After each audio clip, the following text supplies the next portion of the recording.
বাগেরহাট, নারায়ণগঞ্জে, রূপগঞ্জ এবং রংপুরের পর এবার জামালপুরের সরিষাবাড়ি সীমান্তবর্তী চরগিরিশ ইউনিয়নের প্রত্যন্ত এক গ্রামে প্রথমবারের মতো শুরু হলো বায়োফ্লক পদ্ধতিতে মাছ চাষ।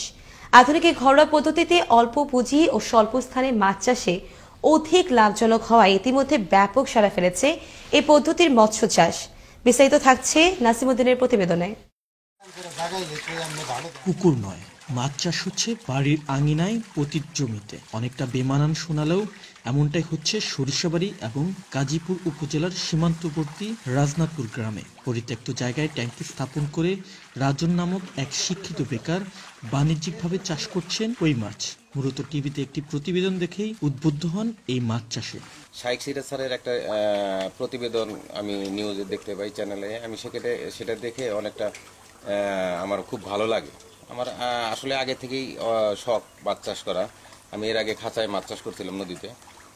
মাছ চাষের প্রতি আমার খুব আকর্ষণ, আমার খুব ভালো লাগে মাছের সাথে আর কি।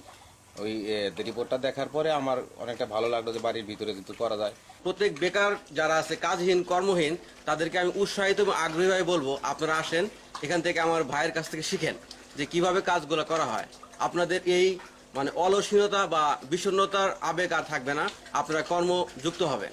এই পদ্ধতিতে মাছ চাষ পূর্বে দেখেনি এলাকাবাসী, তাই শুরুর দিকে তারা এই পদ্ধতিটিকে অন্য চোখে দেখলেও এখন তারা নিজেরাও এই ব্যবসায় ব্যাপক আগ্রহ দেখাচ্ছে। আমরা ভবিষ্যতে এটা করার জন্য যে আগ্রহী বোধ করতেছি, তাতে যেন কোনো সমস্যার সম্মুখীন না হই, সেই জন্য বাস্তব অভিজ্ঞতা নেওয়ার জন্য মাঝে মাঝে এসে আমি এবং আমার সাথে আরো কয়েকজন আছে এখানে সময় দেই। তো এটা দেখে আমার কাছে খুব ভালো মনে হলো এবং এটা মনে হইতেছে খুব লাভজনক একটা ব্যবসা মনে হইতেছে। এটার প্রতি সন্তুষ্ট আমি নিজেও এ জাতীয় একটা ফার্ম করবো বলে আমি চিন্তা ভাবনা করছি। এইদিকে মাঠ পর্যায়ে পরিদর্শন করে উদ্যোক্তাকে প্রশিক্ষণ দেয়া সহ নানা সহযোগিতার কথা জানালেন এই কর্মকর্তা। বায়োফ্লক প্রযুক্তিতে মাছ চাষ করছেন, আমরা আজকে সেটি পরিদর্শন করলাম। উনি দীর্ঘদিন ধরে প্রায় বায়োফ্লকের সাথে সম্পৃক্ত। আমরা উপজেলা মৎস্য দপ্তর গাজীপুর থেকে তাকে সার্বিক দিক নির্দেশনা দিচ্ছি, তাকে লক্ষ্য করে এবং তাকে দেখে আরও অন্যান্য যারা উদ্যোক্তা রয়েছে তারা এই বায়োফ্লক পদ্ধতিতে মাছ চাষ করে স্বাবলম্বী হবে বলে আমি আশা ব্যক্ত করছি। অল্প খরচে স্বল্প পরিসরে অধিক ঘনত্বের এই মাছ চাষ করে রাজনের মতো আপনিও এই প্রত্যন্ত এলাকায় হতে পারেন একজন সফল উদ্যোক্তা। সরিষাবাড়ি সীমান্তবর্তী এই রাজনাথপুর গ্রাম থেকে নাসিমউদ্দিন, আনন্দ টিভি।